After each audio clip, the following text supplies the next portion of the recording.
Good morning, everyone. And thank you for coming to, let's see, should I try and do the fast math? 19, 119, I don't know. This parade in Darien has been going on since 1881. Benjamin Fitch, a local businessman who bought and paid for the construction of the first ever home for soldiers and sailors, not officers, for enlisted men, up on Norotan Heights. He also purchased the land for this veterans cemetery in 1880. And in 1881, the soldiers and sailors who were up on the hill put on their uniforms, marched down that hill here on what was then Decoration Day in 1881. And Darien has been holding a Memorial Day parade every year since then. So it certainly is one of the oldest and continuous Memorial Day parades in the country. So give a round of applause for all those who preceded us.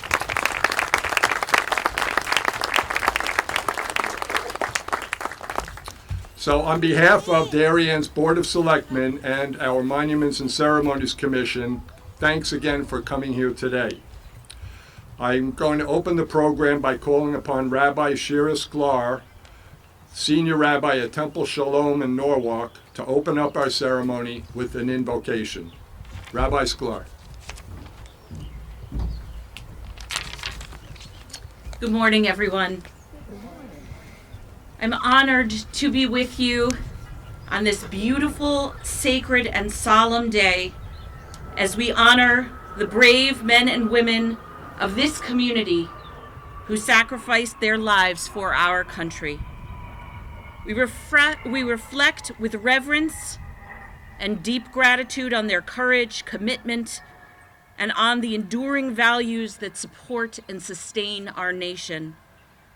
Their sacrifices remind us of the importance of service, of bravery, of civic responsibility that is upon each and every one of us to uphold the values of freedom and democracy that has shaped our great nation. In the Hebrew Bible, the third book of our Torah, in the book of Leviticus, we find the powerful commandment, Al tachmod al dam re'echa, do not stand idly by the blood of your neighbor. This call to action speaks directly to the spirit of civic engagement, to actively protect and support one another, especially in times of crisis and division. The courage of our veterans exemplifies this principle, embodying the moral strength to stand up for justice and freedom. We stand here to honor those who died in service to this noble cause, and in thanks to those who continue to offer the ultimate sacrifice to protect and serve our nation and our people. Jewish tradition teaches that true bravery is not only in facing danger, but also in caring for our community and in advocating for the common good. The sacrifices of those who have found eternal rest here inspire us to participate actively in civic life, to vote, to serve, to lead with integrity and compassion.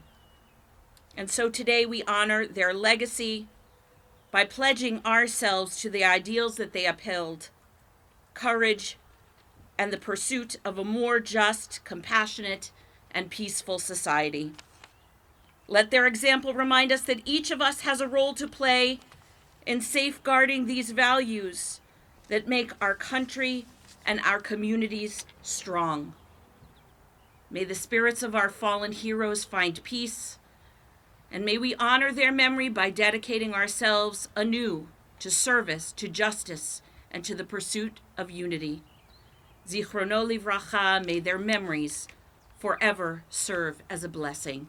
As together we say, Amen.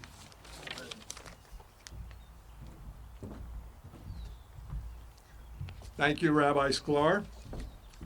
I now call upon our Grand Marshal, World War II, United States Navy veteran Patsy Lombardo, to lead us in the Pledge of Allegiance.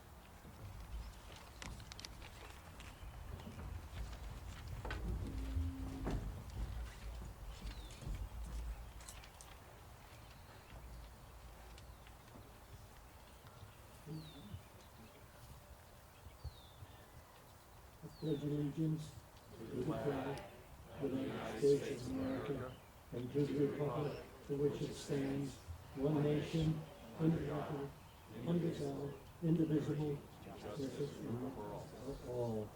I knew that, but And Patsy, are you going to share a few words with us?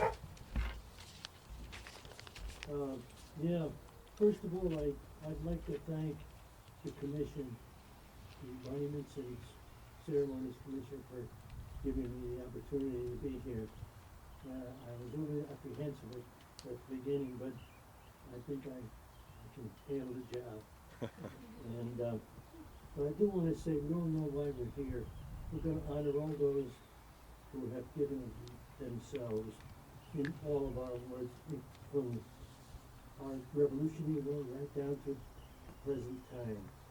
And I'd like to say that we should honor those that are living and those that have passed away, and especially the ones who have given their full measure at the beginning of every conflict. And I'd like to say to all of the people here, when you leave, be careful and get home safely. And God bless America and God bless Darien.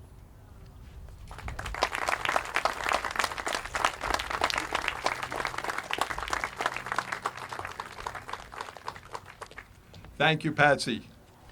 I now call upon Christopher Andrade and his fabulous Tudor singers to lead us in our national anthem.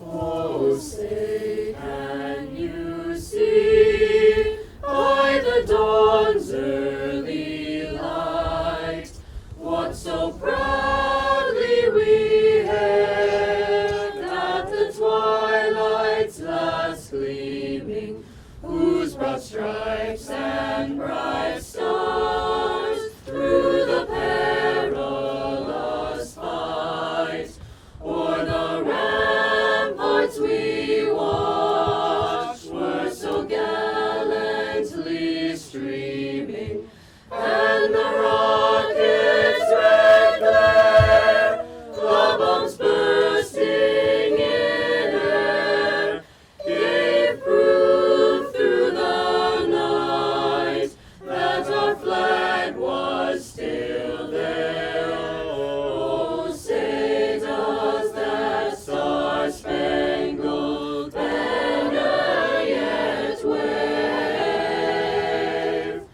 o'er the land of the free and the home of the brave?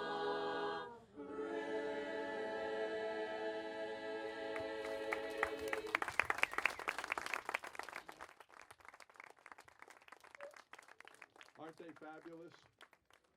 Not as long as 1881, but I cannot remember a Memorial Day without Chris Andrade and his Tudor singers. He has shepherded at least now 2 generations of students. And I'd like to, everybody, give another round of applause to Christopher for everything he's done.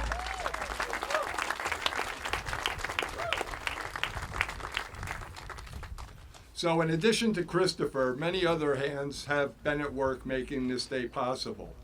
First, thanks to our Parks and Recreation Department for setting up this dais and the reviewing stand. And thank you to the Darien Police Department led by Chief Jeremy Marin and Lieutenant T.J. White today for everything they have done before, during, and after our parade to make sure everything works as smoothly as it has. Thank you to the Department of Public Works for cleaning up the post road so everything looks spiffy. And to our 3 volunteer fire departments, Nielsen's Florist, Veterans of Foreign Wars Post 6933, Christopher Andrade and his fabulous Tudor Singers, TV 79 for filming this ceremony, and to the Darien Athletic Foundation for live streaming on our parade, which you will be able to see on YouTube. The Darien Library, who graciously supplies the video feed for us to do both, and always makes the community room available for us for inclement weather. Thank you to the Old Kings Market, formerly known as Goodwife Shopping Center, for allowing us to use their parking lot, and the Connecticut National Guard for sending a marching unit, and all the marching units today who participated, each of which contributed so much to make today a special day.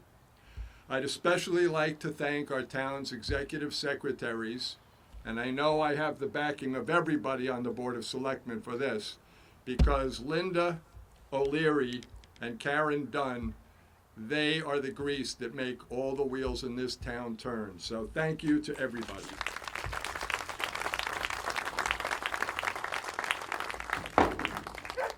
So in addition to our Grand Marshal, Patsy Lombardo, we do have with us today up here on the dais our first selectman, John Zagrodzky, and the members of our Board of Selectmen, Mike Burke, Sarah Newman, Monica McNally, and Marcy Minnick.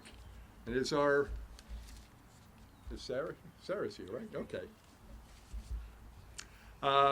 We also have Chief of Police Jeremy Marin. We have the Chair of your Monuments and Ceremonies Commission, United States Navy Captain Sue Ann Shore, who's the one who put everything together.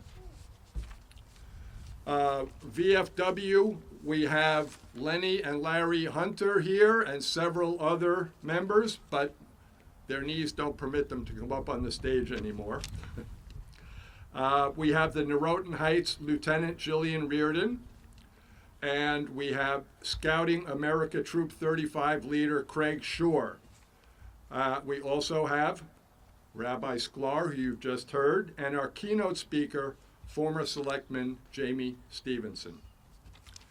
We also have Senior Scout Serafina Buscemi of Girl Scout Troop 50152, who I will now call to read to us Lincoln's Gettysburg Address.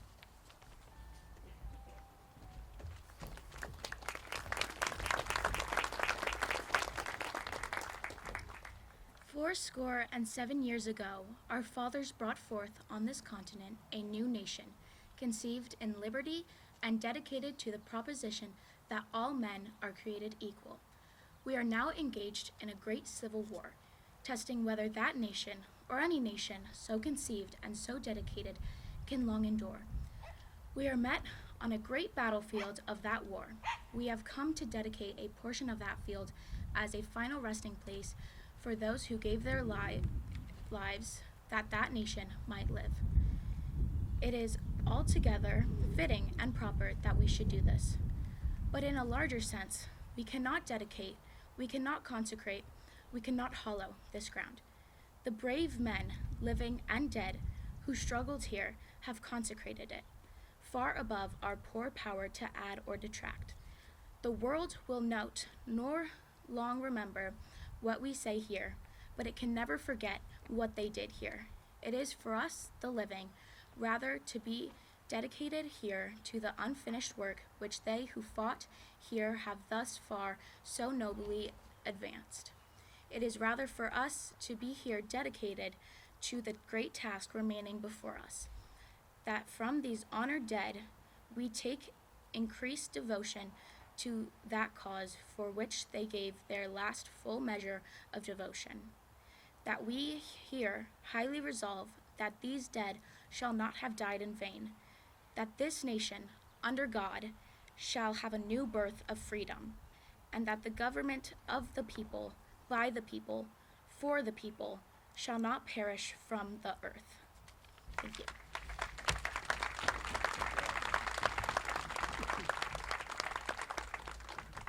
Thank you, Serafina. I now call upon Scouting America Life Scout James Hoffman from Troop 35 to read General Logan's Order Number 11.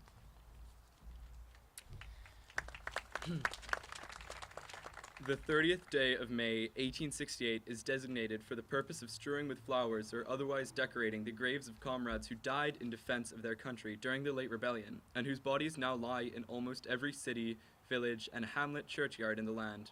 We should guard their graves with sacred vigilance. All that the consecrated wealth and taste of the nation can add to their adornment and security is but a fitting tribute to the memory of her slain defenders. Let no wanton foot tread rudely on such hallowed grounds. Let pleasant paths invite the coming and going of reverent visitors and fond mourners. Let no vandalism of avarice or neglect, no ravages of time, testify to the present or the coming generations that we have forgotten, as a people, the cost of a free and undivided republic. If other eyes grow dull and other hands slack, and other hearts cold in the solemn trust, ours shall keep it well as long as the light and warmth of life remains in us. Let us then, at the time appointed, gather around their sacred remains and garland the passionless mounds above them with the choicest flowers of springtime. Let us raise above them the dear old flag they saved from dishonor. Let us, in the solemn presence, renew our pledges to aid and assist those whom they have left among us as sacred charges upon the nation's gratitude, the soldiers and sailors, widow and orphan. It is our purpose to inaugurate this observance with the hope that it will be kept up from year to year, while a survivor of the war remains to honor the memory of his departed comrades. By command of John A. Logan, Commander-in-Chief, Washington, D.C., May 5th, 1868.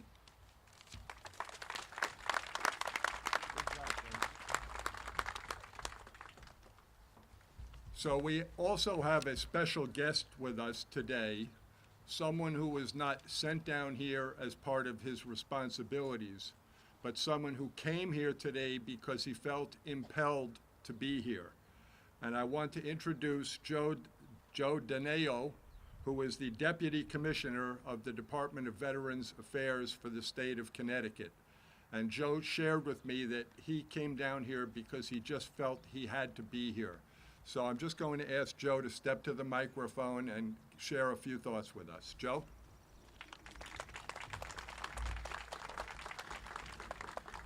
Good morning. Terry, thank you. I had to invite myself to this. We drove through Friday. The flags are up. My wife, Sergeant Major retired Laura, and service dog Noah, who's having a little issue with seeing me up here on the stage right now. We put some flags back up. The wind was blowing steadily, and I just said, boy, I got to look at the ceremony that may be scheduled for 11:15 a.m. I canceled another event to make the drive from Eastern Connecticut to come in, see you all, and share in this moment of remembrance and honor for those that have paid the ultimate price and sacrifice. Also, Gold Star families who never stop leaving the legacy of their loved one behind, who gave all to our country. So I only got like a minute, but I got a quick item or two to pass on. So these are challenge coins, and the challenge coin, I call them legacy coins because there's only 5 services on them. So it's missing the Space Force. But what is on it is the monument that is now in front of the Connecticut Department of Veteran Affairs in Rocky Hill, carved by Larkin Goldsmith Mead in 1867 in Italy. I do everything I can to maintain that statue forevermore. Italian marble, and it's standing up very well where it is now. So that is on the face of the coin. So the first coin I'd like to present is to our Grand Marshal for the day, Patsy Lombardo, and my son-in-law and daughter are in Yokosuka, Japan now with the U.S. Navy. So in modern electronic times, we were able to just FaceTime Patsy with them. I don't know, it's 1 o'clock in the morning. They happened to answer, and they were able to talk a little bit about Yokosuka, Japan, and I saw Patsy He transformed right back 80 years to when he was 17 and a half years old on the USS Iowa back in those days. So this coin's for you, sir, on behalf of Governor Lamont, Commissioner Welch, Lieutenant Governor Vicevich.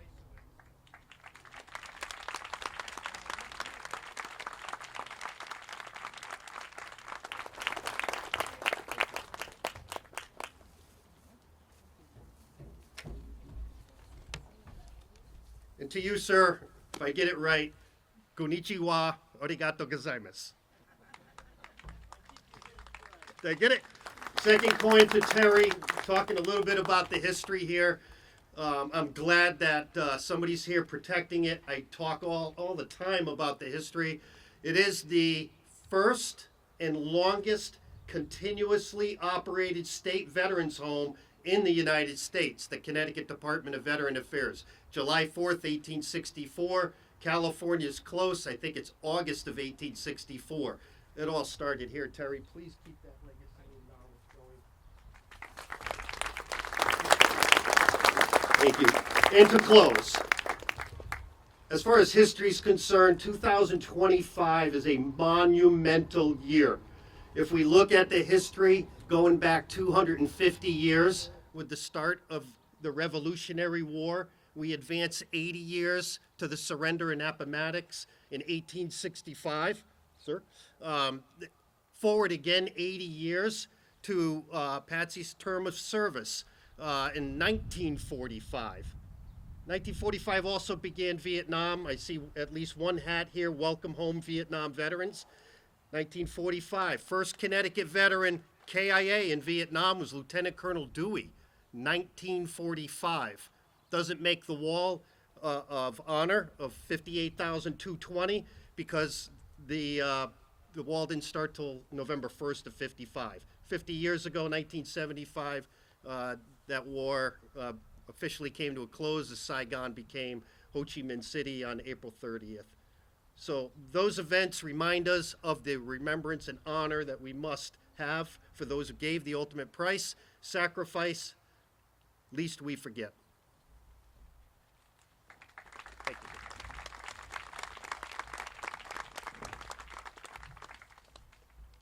Thank you, Joe.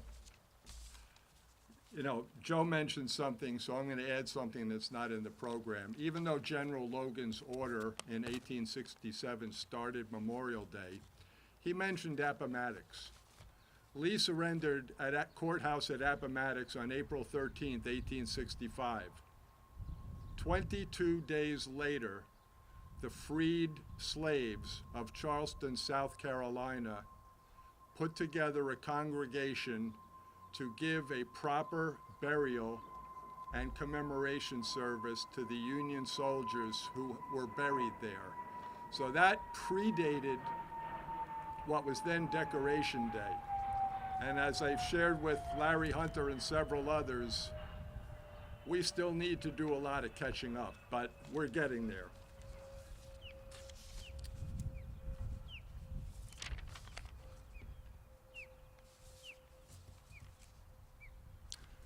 I now call upon our first selectman, John Zagrodzky, to read the names of the Darien residents who gave their lives in service to our country.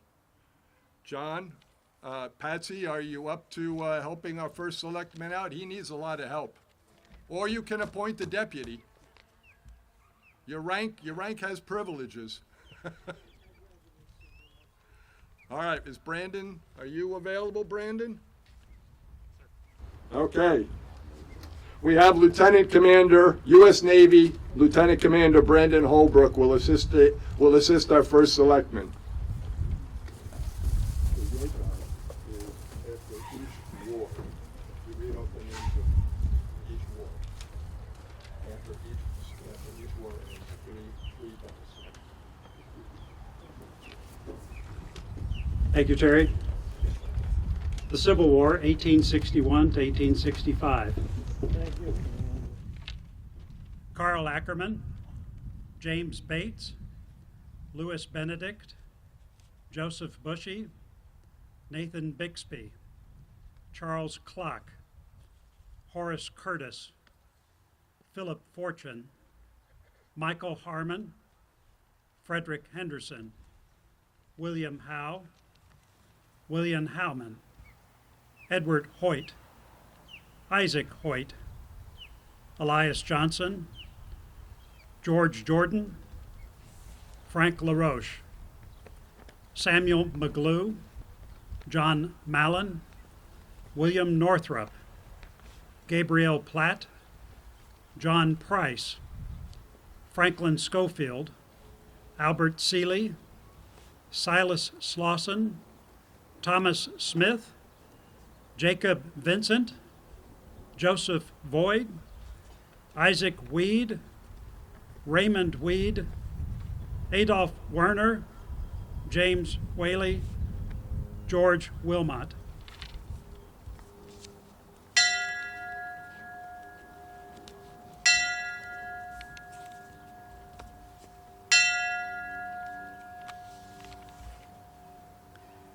World War I, 1917-1918.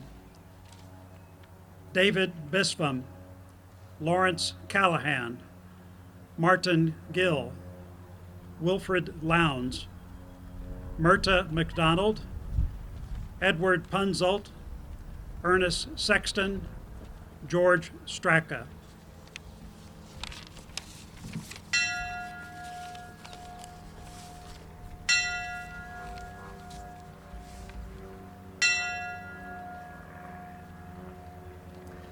World War II, 1941-1945.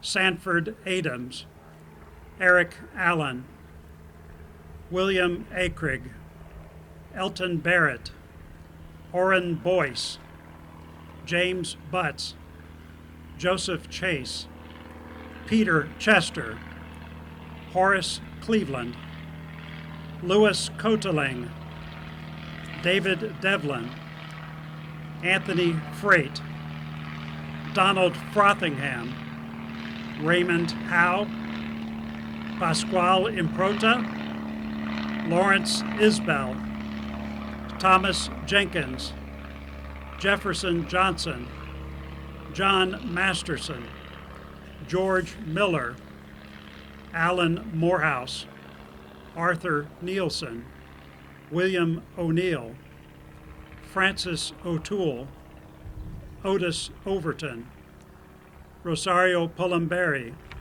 Harold Parody, Kenneth Phillips, John Pine, Louis Rayner, Thomas Rendler, David Rosenberg, Charles Rossi, Gordon Smith, Thomas Smith, Stephen Tansek, Torger Tokel, Julius Torak, Anthony Vitti, Clarence Walker.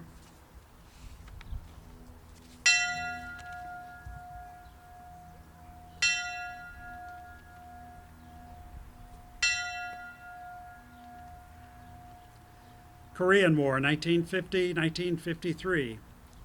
George Broadhurst, James Dooley, Eugene Murphy, Julius Nachi, Robert Perkinson.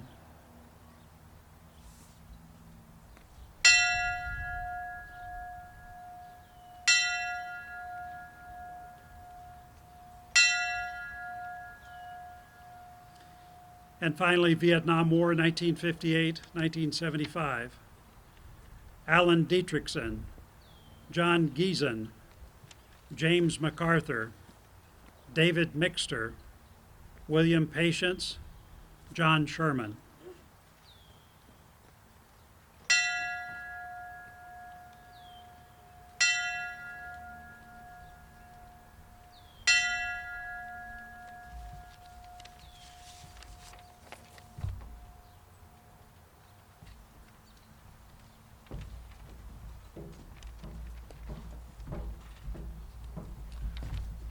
Thank you, John and Lieutenant Commander.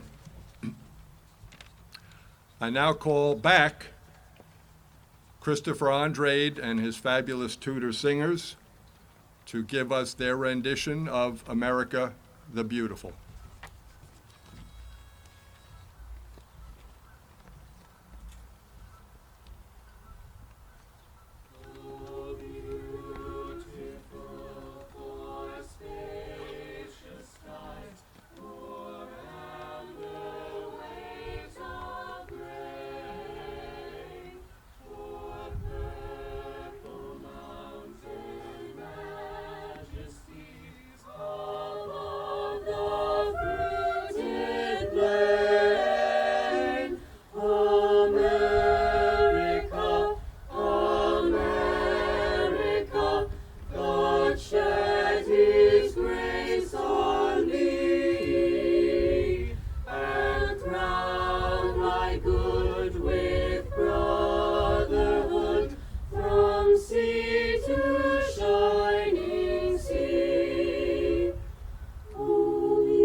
undimmed by human tears. America, America, God shed his grace on thee, and crown thy good with brotherhood from sea to shining sea.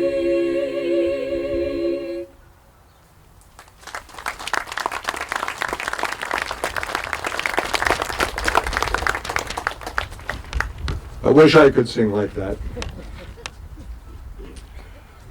I now would like to introduce today's keynote speaker.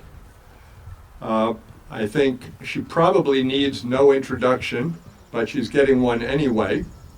Jamie Stevenson, our former first selectman, served in that office for 10 years and guided the town most ably throughout her entire tenure.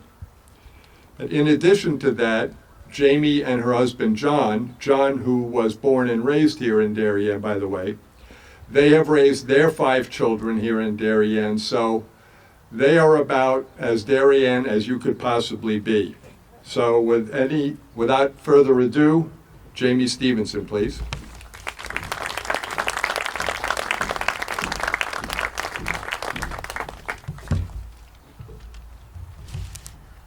It's almost afternoon, so good afternoon, everybody. It's wonderful to be here with you again. I want to thank the Monuments and Ceremonies Commission for inviting me to speak today. Memorial Day in Darien is so special in many ways. Our parade, this remembrance ceremony, are beloved. But this year is even more special as we prepare to celebrate our nation's 250th birthday. Many refer to our constitutional republic-born democracy as an experiment in self-governance. I see it as a clarion call to vigilantly protect and defend the freedom we hold so dear, the freedom that makes our United States the most compassionate, innovative, and successful country on earth. Memorial Day is a time for remembrance, and for my family, that remembrance is deeply personal. My father and his 3 brothers all served in the U.S. Army during World War II. But for one of them, my uncle Elmer Jackson, his service came at the ultimate price. On July 11, 1943, during the North African campaign, he gave his life in defense of our nation. He was just 22 years old. The 36th Troop Carrier Squadron was awarded the Distinguished Unit Citation for extraordinary actions on a single day, the day Elmer died.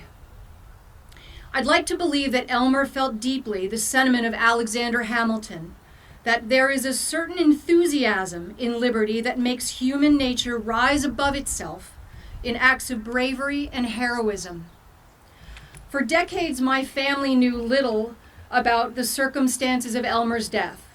It was only when my brother, Air Force Academy graduate, F-15 command pilot, and retired Colonel John C. Jackson III uncovered once sealed records at the U.S. Air War College that we learned the full story of Elmer's sacrifice. That moment was a poignant reminder for me that the stories of those who serve, especially those who give everything, must not be forgotten. But service is not only measured by sacrifice, it's also measured by resilience. My father-in-law, Stanford native John Buchanan Stevenson III, served in the U.S. Army Air Force as a B-24 Liberator tail gunner during World War II. Most tail gunners don't survive more than 5 missions. He survived 35 missions. His Scottish stubbornness was likely his key survival trait.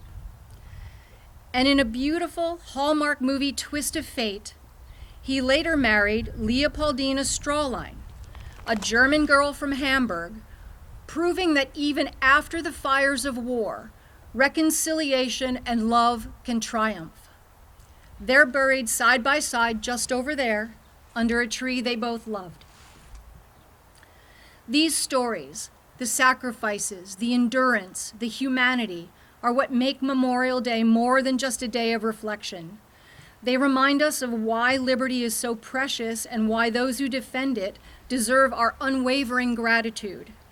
And while these stories are treasured memories for my family, they're not unique. Each of us has stories embedded in our family tree that must be told and retold so the memories of service and sacrifice are not lost to the blur of time. Liberty, the very foundation of our democracy, is not given. It's earned and must be safeguarded.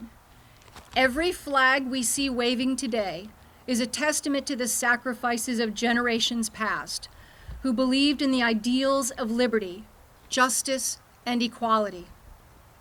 Their courage and sacrifice ensures that we can speak freely, live freely, and pursue our dreams with purpose and hope.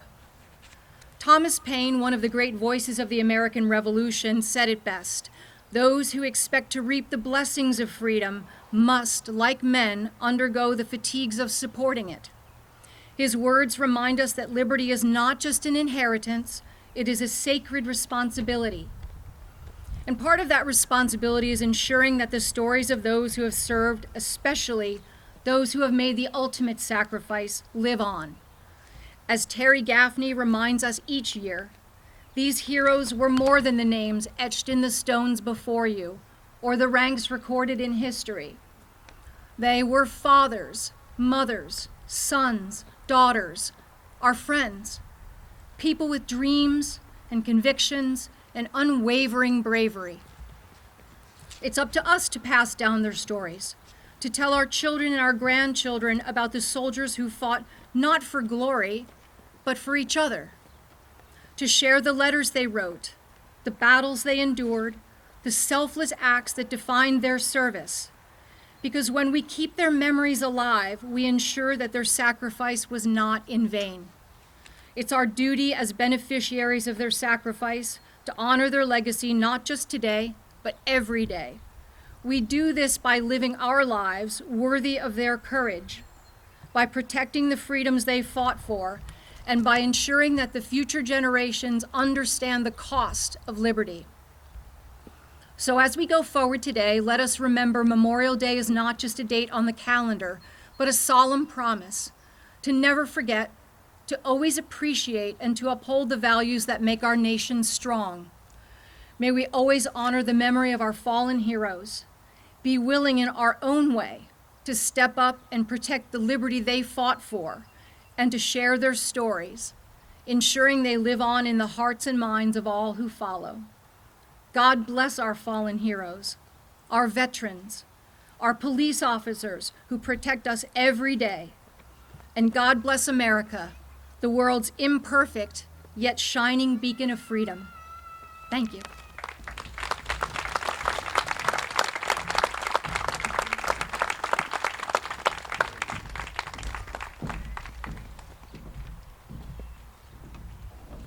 What a great speech.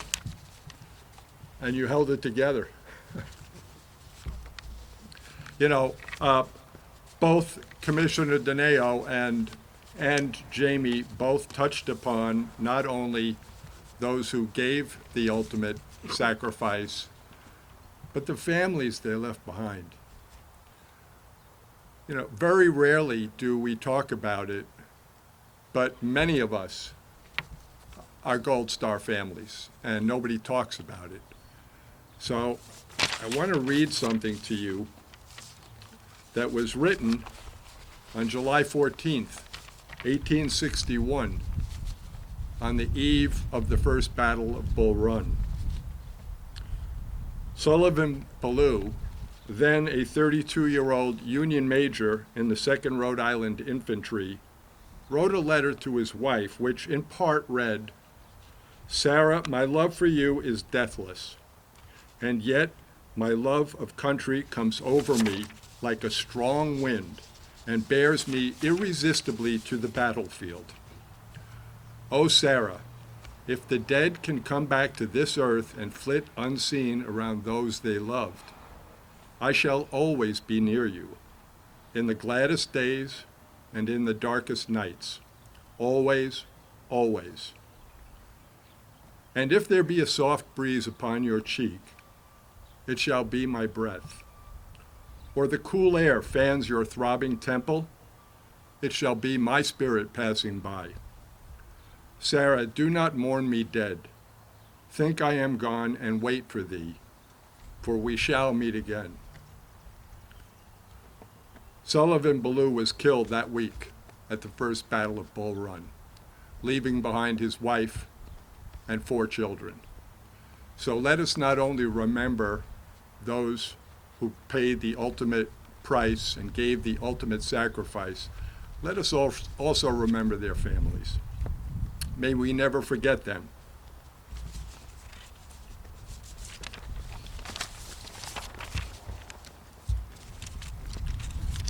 I now call upon Grand Marshal Patsy Lombardo or his designated substitute and our first selectman, John Zagrodzky, for the presentation of the memorial wreaths.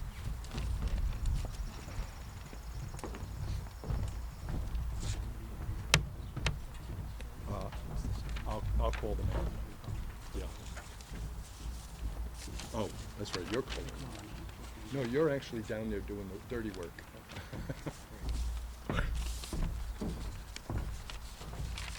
So because our Grand Marshal is a United States Navy veteran, the Navy Memorial Wreath will be the first wreath presented.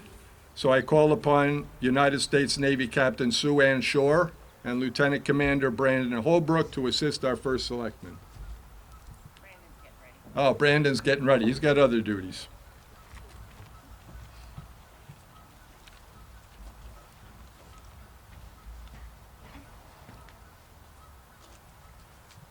Next, I call upon United States Army Sergeant Larry Hunter to present the U.S. Army wreath. And Lenny, that's your cue.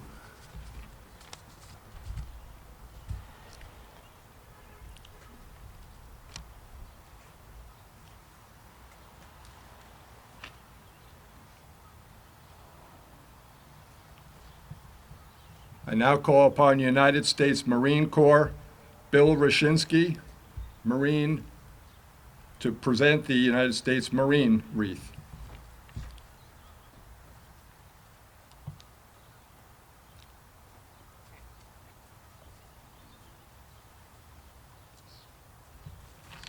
I did not personally know anybody here from the Air Force. Is there an Air Force veteran? And that is? Mike? Hoban, United States Air Force. Thank you, Mike.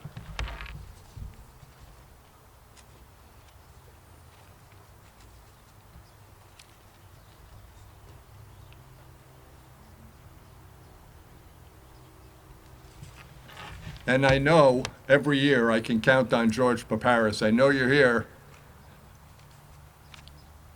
George's son, Greg, is in the United States Coast Guard, so would you please present the Coast Guard wreath?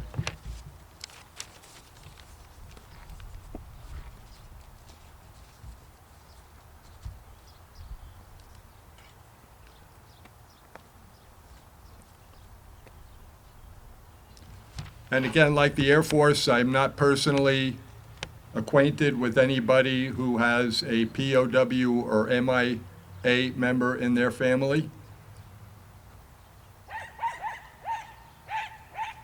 I take that as a good sign. So, John, you're on your own with that one.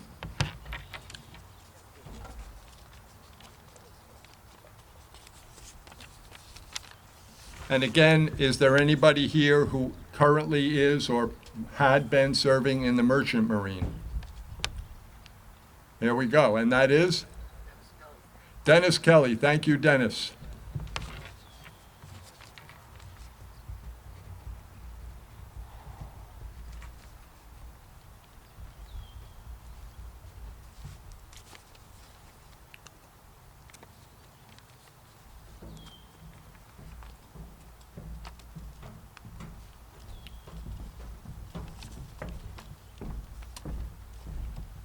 I now call upon veterans of foreign war, Honor Guard Lenny Hunter, to give us the military salute, please.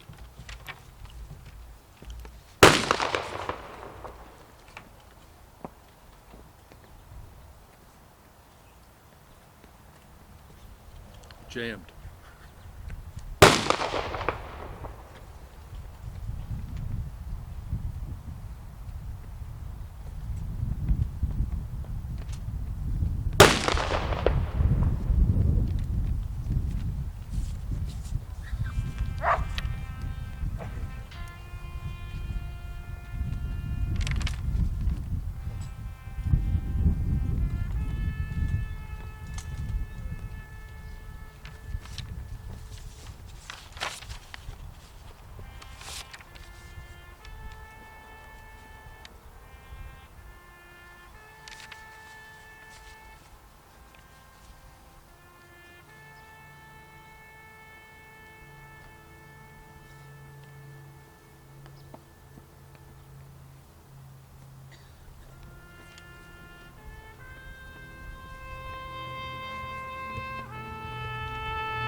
Thank you, Lieutenant Commander Holbrook.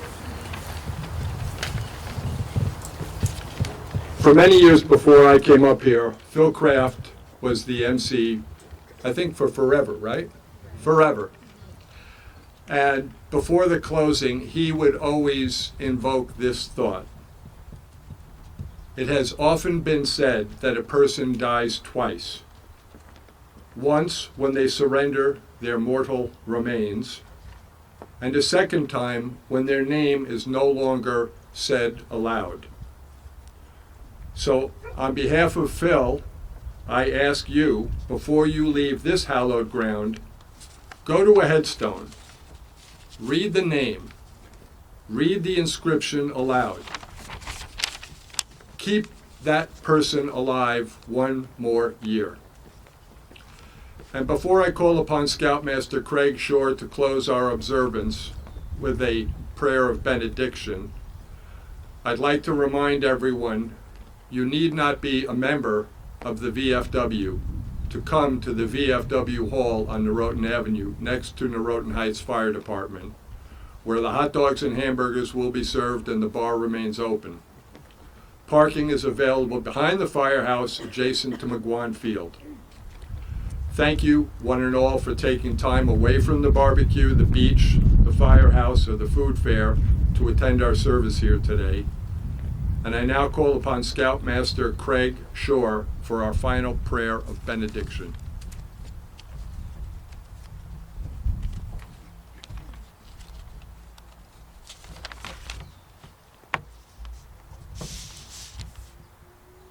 Let us bow our heads, each according to their faith or personal tradition.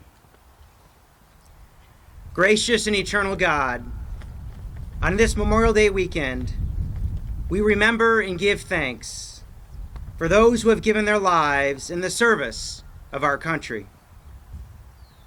When the need was greatest, they stepped forward and did their duty to defend the freedoms we enjoy and to win the same for others. Here at Spring Grove Cemetery, one of our nation's oldest resting places for veterans, we stand among men and women who offered their last full measure of devotion. O God, you have taught us that no love is greater than that which gives itself for another. These honored dead gave the most precious gift they had, life itself, for loved ones and neighbors, for comrades and country, and for us. May we honor their memory by caring for the families they have left behind, by supporting their wounded comrades in arms, by being faithful stewards of the liberty they died to defend, and by ensuring that no more sons and daughters are sent to a soldier's grave unless the cause is just and the reason is righteous. Let us teach the next generation, scouts and citizens alike, that freedom is not free. Its cost at times is dear. Let us remind all that a life of service and civic responsibility is one way we live out the legacy of those we honor today. Though their names may fade with the passing of generations, may we never forget what they have done. May we strive to live lives worthy of their sacrifice. We gather not to glorify war, but to exalt sacrifice, to commend valor, and to renew our dedication to peace and justice for all. To the families who grieve, to the veterans who remember, to the youth who carry tomorrow, may this day and this place remind us, greater love has no one than this, that they lay down their life for their friends. As the notes of taps continue to rise in the spring air over Darien, may our hearts remain bowed in remembrance and our lives rise in service, in courage, and in gratitude. O God, help us to be worthy. Amen.